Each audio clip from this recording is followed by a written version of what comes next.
지난주에 우리가 살펴본 것처럼 헤롯, 당시 갈릴리 지역의 분봉왕이었던 헤롯은 세례 요한이 헤롯 자신이 자기의 동생 빌립의 아내 헤로디아를 빼앗아 가지고 새 장가를 들어서 살고 있는 자신의 그 숨기고 싶었던 치부를 공개적으로 드러내고 질타를 하자 그를 잡아서 옥에 가두지 않았습니까? 그러다가 결국 이제 자기가 빼앗아 왔던 여인 그 헤로디아의 청을 받아들여서 세례 요한을 목을 베어서 죽여버리는 사건이 있었더랬습니다. 근데 이제 요한의 그 죽음에 대한 기억이 점점 사라지려고 할 때쯤에 예수님의 제자들이 주의 명령을 따라서 세상 가운데 나아가서 주의 복음을 선포하죠. 그리고 그 제자들을 통해서 귀신들이 떠나가고 병든 자들이 회복되어지는 치유의 능력들이 여기저기에서 나타났더랬습니다. 이에 이제 순식간에 제자들과 예수님에 대한 소문이 갈릴리 온 지역에 두루두루 다 퍼졌습니다. 이에 이제 일전에 세례 요한을 죽였던 헤롯 역시도 그 소문을 듣게 됩니다. 그러자 헤롯은 자기가 죽였었던 예수의 영이 되살아나서 예수님에게로 들어갔기 때문에 지금 여기저기에서 예수의 이름이 퍼져나가고 있는 것이고 능력들이 드러나는 것이고 결국은 그 예수가 자기를 죽이기 위해서 복수하기 위해서 찾아올 것이다 라는 생각에 심히 두려워할 수밖에 없었다라는 말씀을 지난주에 함께 살펴보았습니다. 그 말씀이 있은 다음에 이제 오늘 본문이 주어지죠. 보시면 30절 31절 말씀 보십시오. 보시면 제자들이 전도 여행을 다녀와서는 전도 여행 가운데 있었던 일들을 이제 예수님 앞에서 또 다른 제자들 앞에서 여기저기에서 받았던 은혜들을 서로 나누는 장면들이 나타납니다. 아마 당시 제자들은 전도 현장에서 말씀을 선포하고 또 예수의 이름으로 귀신을 쫓아내고 병든 자들을 고쳐주고 하면서 굉장히 바빴던 모양입니다. 얼마나 바빴던지 음식을 먹고 제대로 쉴 시간조차도 없을 정도로 굉장히 바쁘게 전도 사역을 감당했던 모양입니다. 이에 이제 32절에 나타나고 있듯이 예수님께서 그렇게 수고한 제자들에게 쉼을 주시기 위해서 제자들을 데리고 한적한 곳으로 가셨습니다. 근데 이게 웬일입니까? 무리들이 예수님과 제자들을 알아보고는 때를 지어서 예수님께로 몰려왔던 것입니다. 쉬기 위해서, 쉼을 위해서 갔는데 오히려 수많은 인파들로 인해서 쉴 수 있는 시간마저도 다 빼앗겨버린 그런 상황입니다. 자, 그런데 이렇게 이제 예수님과 제자들의 쉬는 시간마저도 빼앗아 가버렸던 그 무리들, 이 무리들은 당시 사람들로부터 배척받았던 병자들, 그리고 세리, 이방인과 죄인, 이런 무리들을 통칭해서 사용했던 그런 표현들이 원어상으로 사용되어졌더라고요. 다시 말해서 여기에 나타나는 무리들은 당시 사회로부터 소외당하던, 무시당했던 그 사회적 약자들을 가르치는 표현이었습니다. 근데 이제 보시면 예수님은 그 무리들을 목자 없는 양과 같이 여기셨다라고 그렇게 이야기를 하고 있습니다.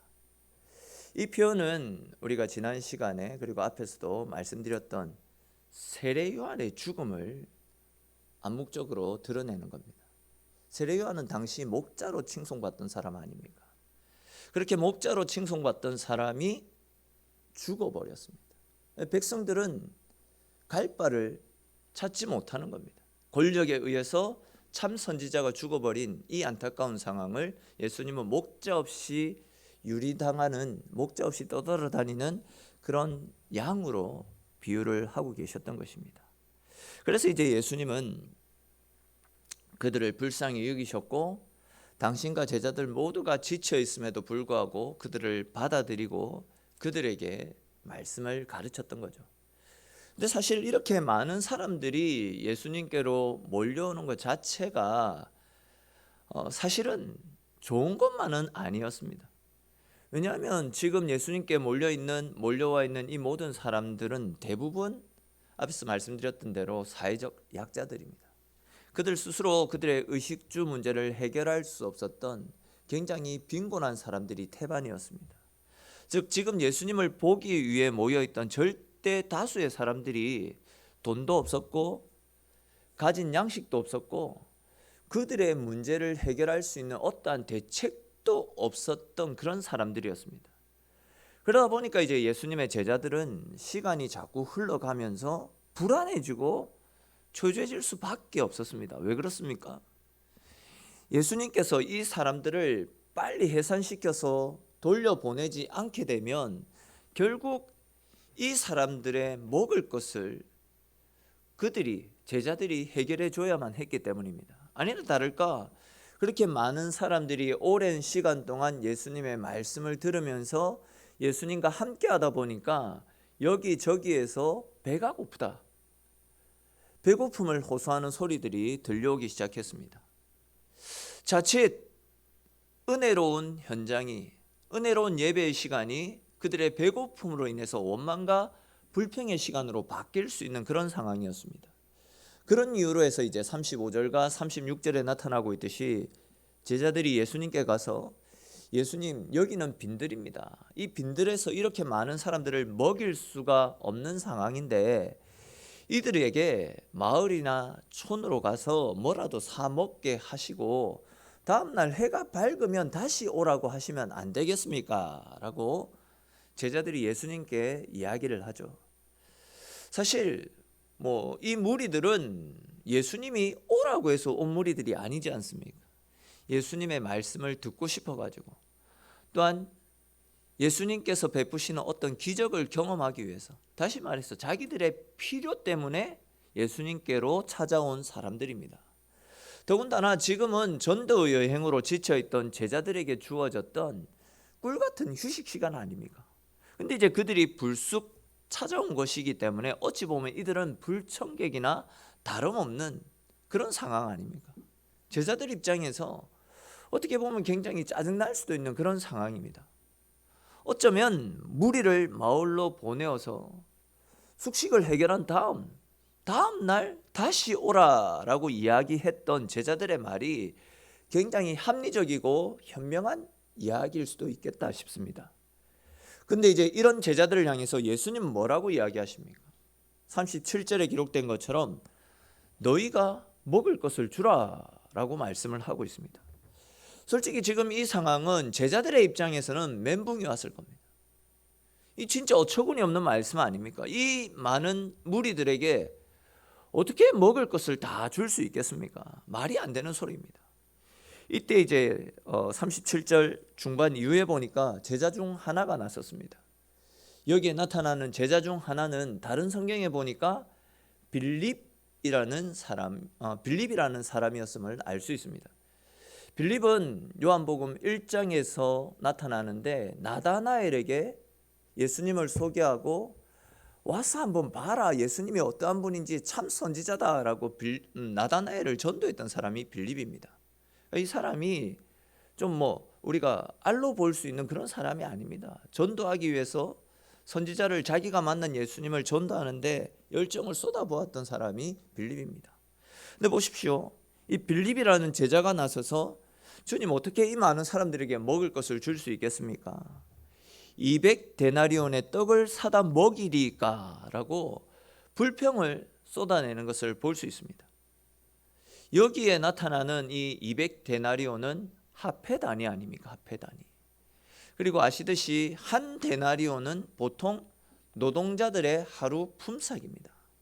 그러니까 성인 노동자의 하루 품삯을 대충 10만 원 정도로 계산했을 때에 200데나리온이니까 대략 2천만 원 정도, 한 2천만 원 정도 되는 돈입니다.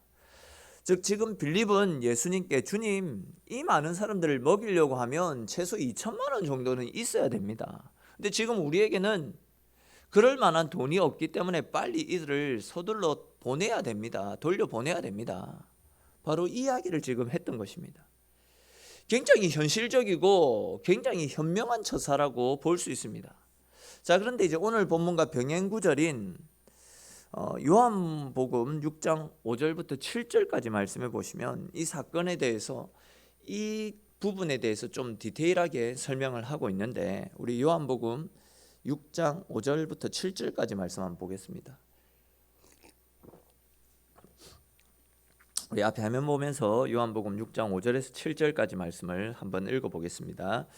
예수께서 눈을 들어 큰 무리가 자기에게로 오는 것을 보시고 빌립에게 이르시되 우리가 어디서 떡을 사서 이 사람들을 먹이겠느냐 하시니, 이렇게 말하심은 친히 어떻게 하실지를 아시고 빌립을 시험하고자 하심이라. 빌립이 대답하되 각 사람으로 조금씩 받게 할지라도 200데나리온의 떡이 부족하리이다. 아멘. 자, 앞에서 말씀드린 대로 예수님께서 제자들에게 저 무리들에게 먹을 것을 나누어 주라라고 말씀을 하십니다. 그러자 이제 빌립이 나서서 이 사람들을 먹이려면 최소 2천만 원 정도는 있어야 됩니다. 근데 지금 우리에게는 그만한 돈이 없으니까 빨리 이들을 돌려보내야 됩니다 라고 이야기하지 않았습니까? 근데 우리가 금방 읽은 요한복음 6장 5절부터 7절까지 말씀해 보시면, 특별히 6장 6절에 보시면 예수님께서는 빌립이 어떻게 대답하실지를 아시고 빌립을 시험하기 위해서 이런 질문을 하셨다라고 그렇게 이야기를 하고 있습니다. 그러니까 예수님이 이들에게 먹을 것을 나누어 주라라고 말씀하신 것은 제자들의 반응을 시험하시기 위해서 이런 말씀을 하셨다라는 겁니다. 그러니까 이 말씀이 무슨 이야기냐면, 주님은 이미 강야에 몰려있던 수많은 군중들, 그 무리들을 먹일 수 있는 방법들을 다 생각해 놓고 계셨다라는 겁니다. 주님께는 그런 방법들이 다 준비되어져 있는 채로 빌립에게 이런 질문을 하셨다라는 거죠. 그러니까 이 말씀은 결국 주님께서 우리에게 어떤 시험을 하시거나 어떤 불가능한 일들을 우리에게 시키실 때에는 주님 입장에서는 그 문제들을 해결할 수 있는 방법, 즉 좋은 것들로 우리의 인생을 채워주시기 위한 주님의 준비가 다 되어 있는 상태에서 우리에게 어떤 일들을 주문하시고 어떤 일들을 시키신다라는 겁니다. 그냥 코너로 몰아넣고 뭘 해라가 아니라, 코너로 몰아넣으실 때는 그 문제들을 해결할 수 있는 주님의 최고의 방법들이, 우리에게 주실 최고의 은혜들이 다 준비되어져 있다라는 겁니다. 여러분, 이스라엘 백성들의 지나온 역사들을 우리가 생각해 보면 이 사실에 대해서도 잘 아실 거다 생각됩니다. 하나님께서 출애굽을 했던 이스라엘 백성들을 홍해로 인도하신 이유가 무엇입니까? 그들을 홍해에 빠뜨려 죽이기 위해서 홍해로 이끌고 가신 것이겠습니까? 아닙니다. 홍해를 가르고 그 홍해를 지나가서 그들을 살려주실 준비가 되어져 있기 때문에, 다 되어져 있었기 때문에 그들을 홍해 가운데 이끌어 가셨던 겁니다.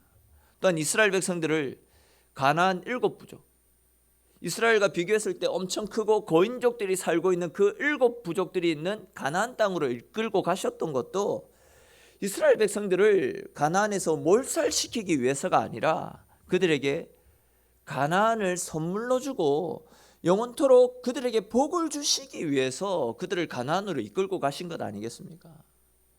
오늘 본문에서도 마찬가지입니다. 설마 예수님께서 빈들에 모였던 그 수많은 무리들을 먹이기 위해서 최소 2천만 원 정도의 떡이 있어야 된다, 그리고 지금 상황에서는 그 떡을 구해올 수 없다라는 것을 예수님이 몰라서 이런 질문을 하셨겠습니까? 아닙니다. 예수님도 지금 이 상황을 충분히 파악하고 계셨습니다. 다 알고 계셨다라는 거죠. 그럼에도 불구하고 예수님께서 제자들에게 그리고 빌립에게 이런 질문을 하셨던 것은 예수님의 능력으로 굶주려 있는 사람들의 배를 채울 수 있는 준비가 다 되어 있기 때문에, 그들에게 주실 풍성한 양식들이 예수님께는 있었기 때문에 제자들에게 이런 질문을 했던 것입니다. 즉 주님은 기적을 일으키시려고 준비를 하고 계시는데도 빌립은, 그리고 예수님의 제자들은 세상적 계산 방법들을 동원해서 주님, 이건 도저히 불가능한 상황입니다, 어떻게 안 됩니다, 그냥 돌려보냅시다, 이런 대답을 했던 것입니다. 근데 사실 이 빌립의 대답은요, 누가 봐도 현명한 대답입니다. 앞에서도 말씀드렸듯이 이 사람은 우리가 하찮게 여길 수 있는 사람이 아닙니다. 굉장히 현명하고 똑똑한 사람입니다. 그래도 빌립 정도 되니까 그렇게 수로 계산을 해서 이 정도 답을 낼 수 있었던 겁니다. 근데 이제 진짜 중요한 것은 빌립은 세상적 머리는 탁월했는지 몰라도 그곳에 주님이 함께하고 계시다라는 것은 잊고 있었습니다. 여러분, 주님이 어떤 분입니까? 주님은 물로 포도주를 만들었던 분 아닙니까? 죽었던 해당장 야이로의 딸까지 다시 살리셨던 분이 예수님입니다. 중요한 것은 자기도 빌립도 예수님을 통해서 일어났던 그 기적의 장면들을 눈으로 목격했었잖아요. 그렇다면 여러분, 이 상황에서 어떻게 해야 되겠습니까? 주님, 지금 우리에게는 이 많은 사람들을 먹일 수 있는 양식이 없는데 주님께서 어떻게 해주시면 안 되겠습니까? 도저히 저희들 머리로는 답이 없는데 주님 일전에 그 포도주로 물로 포도주를 만드시지 않았습니까? 그것처럼 아무것도 없는 상황이지만 우리에게 어떻게 먹을 것을 주시면 안 되겠습니까? 막연하더라도 이렇게 주님께 부탁이라도 해봤어야 되지 않았겠습니까?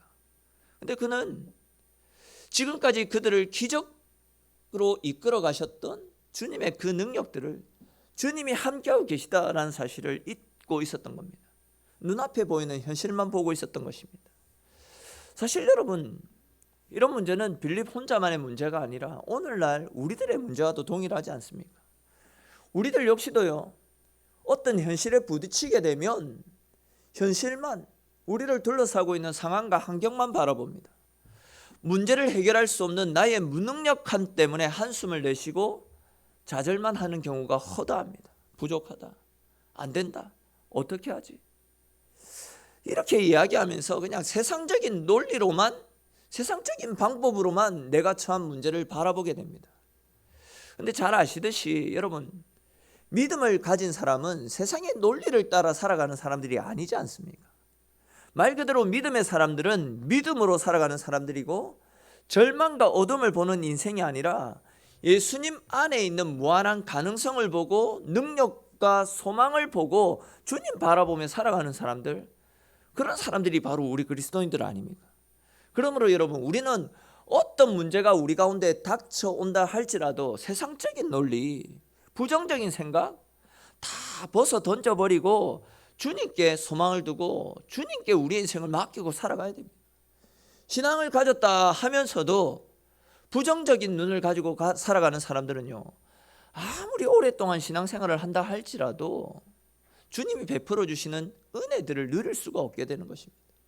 그러나 철저하게 예수님만 바라보고 믿음으로 살아가는 사람들은요, 마른 강야에서도 비바람이 몰아치는 그런 풍랑 가운데서도 주님께서 베풀어 주시는 기적, 주님께서 베풀어 주시는 능력들을 경험할 수 있게 되는 것입니다.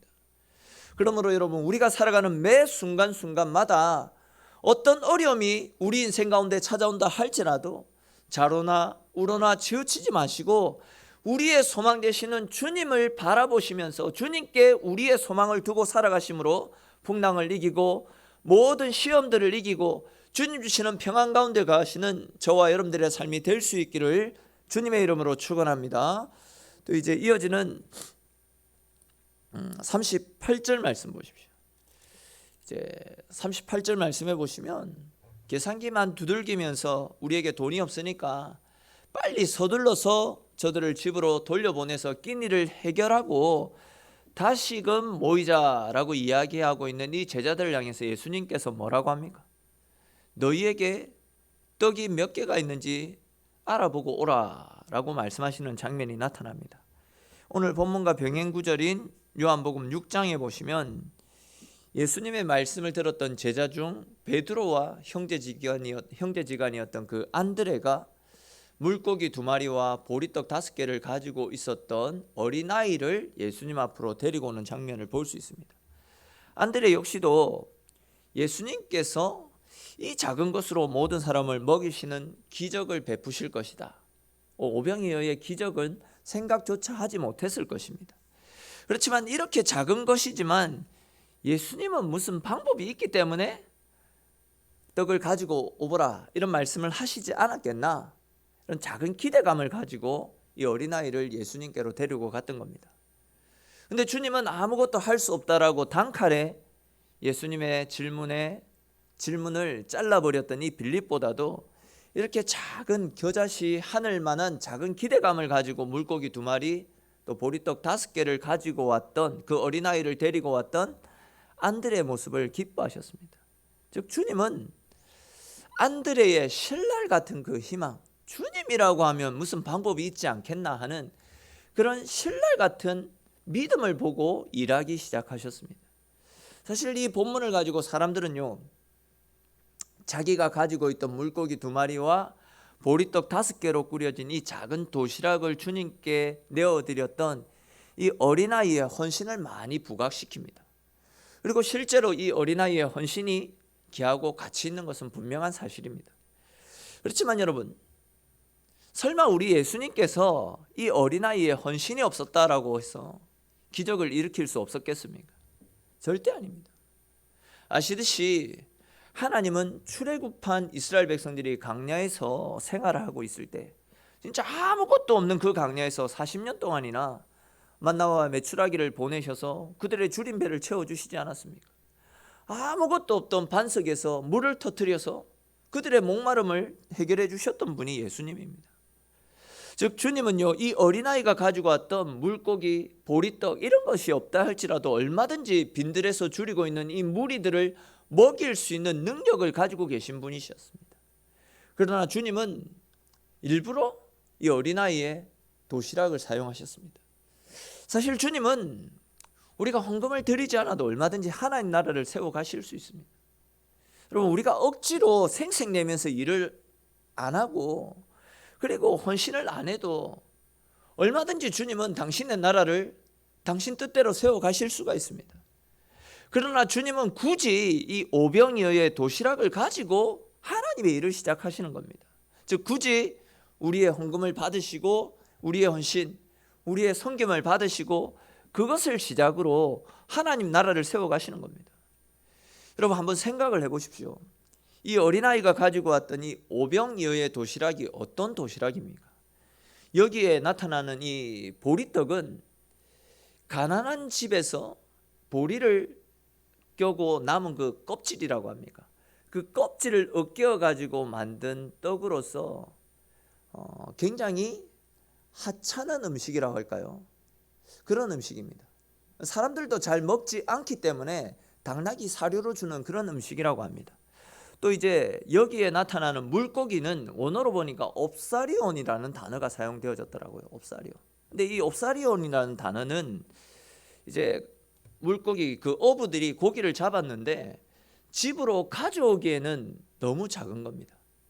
그리고 버리기에는 또 너무 좀 그래가지고 바닥에 던져두는 겁니다. 그렇게 바닥에 던져주면 가난한 자들, 가부와 고아 이런 사람들이 가져가서 집에서 먹을 수 있도록 그 가난한 자와 굶주린 자들을 배려해서 버려두는 고기를 이 옵사리온이라고 그렇게 표현을 하더라고요. 그러니까 이제 보리떡과 이 옵사리온 물고기는 진짜 가난한 사람들이 먹는 형편없는 그런 도시락입니다. 근데 보시면 주님은 그 보잘것없는 오병이어를 통해서 광야에서 굶주려 있던 수많은 사람들의 줄인 배를 채워주셨습니다. 여러분, 지금 광야에 있는 사람들은 20대 이상의 성인 남자만 5,000명 아닙니까? 여인들과 아이들, 노인들까지 다 합하면 최소 2만 명 이상은 되었을 것입니다. 그렇다면 그냥 확률적으로 계산을 해봅시다. 그 2만 명이 넘는 사람들 중에서 이 어린아이 한 명만 이런 도시락을 가지고 있었겠습니까? 주님이 제자들에게 먹을 것이 있는지 찾아보라 라고 말씀하셨습니다. 그리고 제자들이 한참 돌고 찾아온 것이 보리떡 그리고 물고기 2마리, 이것이 전부였습니다. 설마 그 2만 명이나 되는 사람들 가운데 먹을 것이 이것밖에 없었겠냐라는 겁니다. 잘은 몰라도 확률적으로 수십 명에서 수백 명 정도는 자기 먹을 것을 가지고 왔을 것입니다. 그렇다면 나머지 도시락은 어디 있느냐라는 겁니다. 나머지 먹을 것은 어디 있느냐라는 겁니다.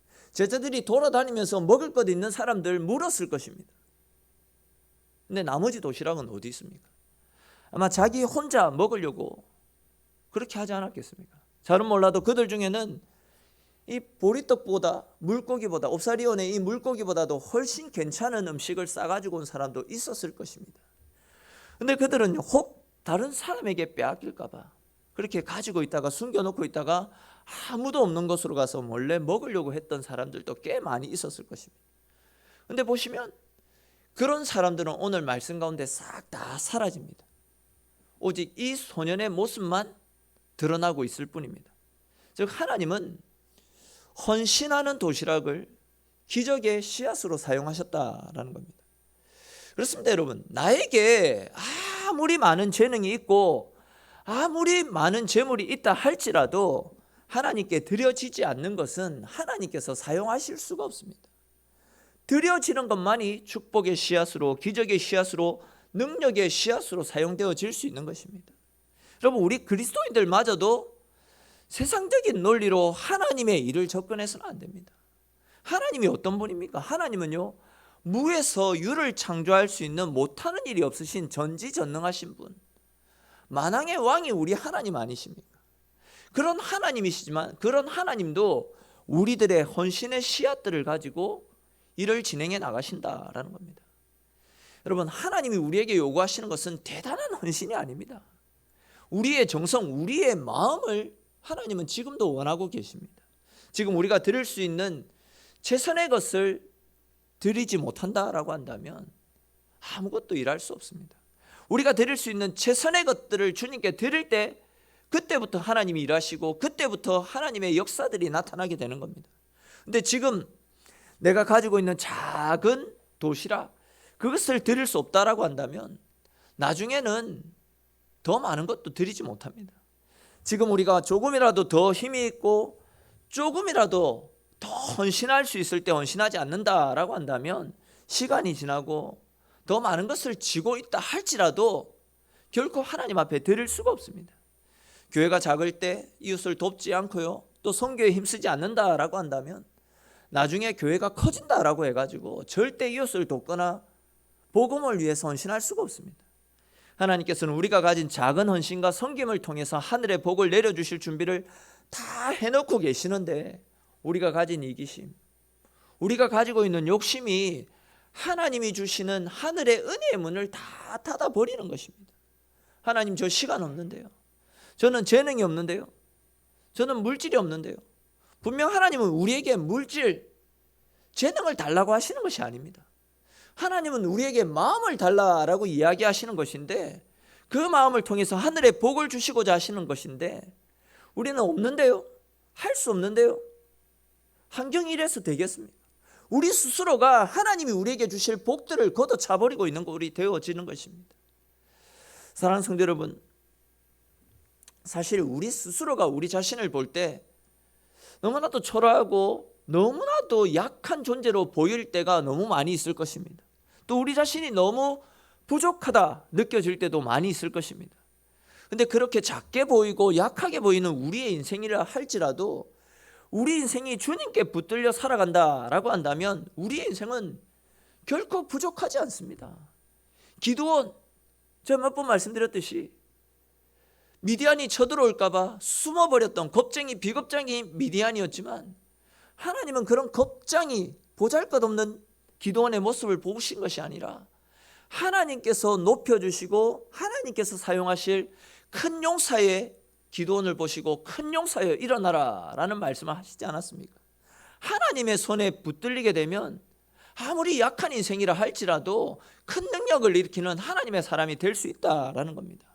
여러분, 어린 다윗이 하나님께 붙들리자 골리앗을 단숨에 무찔러 버리지 않습니까?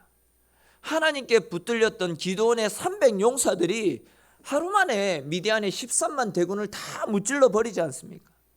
하나님의 영에 붙들려 있던 삼손은 자기 손에 있던 작은 나귀 턱뼈, 그 나귀 턱뼈 하나로 블레셋의 1000명의 사람들을 다 죽여버리지 않았습니까? 무슨 이야기입니까? 내 손에 있을 때는 진짜 작고 초라해 보일 수도 있지만 하나님의 손에서는 작고 초라한 것까지도 하나님의 능력을 일으키는 도구로 사용될 수 있다라는 겁니다. 여러분, 우리 그리스도인들의 가치가 바로 여기에 있습니다. 하나님의 손에 들려진 것은 대단히 가치 있고 대단히 귀한 것이 될 수 있습니다. 우리의 인생이 하나님께 들려질 때에 위대한 인생이 될 수 있음을 믿으시기를 축원합니다.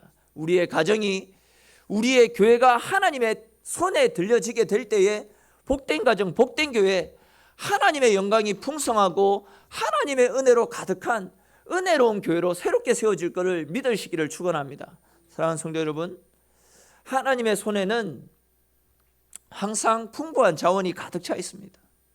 하나님의 손에는 우리를 일으킬 수 있는 하나님의 능력이 가득 차 있습니다. 그러므로 계속 말씀드렸듯이 내 어떠함을 생각하지 마시고 위대하신 하나님께 우리의 소망을 두고 하나님께 우리의 인생을 맡기십시오. 내가 처해 있는 상황이 빈들이고 사망일지라도 내게 필요한 것은 이만큼인데 내가 가지고 있는 것은 요만큼밖에 없는 그런 정말 힘든 상황이라 할지라도, 때로는 모진 바람이 몰아치는 풍랑 가운데 있다 할지라도 문제만 바라보지 마십시오. 크신 손과 능력으로 빈들 가운데서도 풍랑 속에서도 우리와 함께 하시면서 작은 것을 풍성하게 채워주시는 우리 하나님을 바라보는 믿음으로 살아가십시오. 주님 바라보고 주님을 의지하는 인생을 우리 하나님께서 높여주시고 빈들에서나 폭풍 가운데서도 주님이 일으키시는 기적을 받아 누릴 수 있는 능력의 삶 가운데로 우리를 이끌어 가실 것입니다. 우리의 남은 모든 인생이 온전히 하나님만을 의지하는 믿음 있는 삶을 통해서 지금도 살아계시고 지금도 우리를 위해서 일해주시는 하나님의 능력을 경험할 수 있는 기적의 주인공, 능력의 주인공이 되는 복된 삶이 될 수 있기를 주님의 이름으로 축원합니다.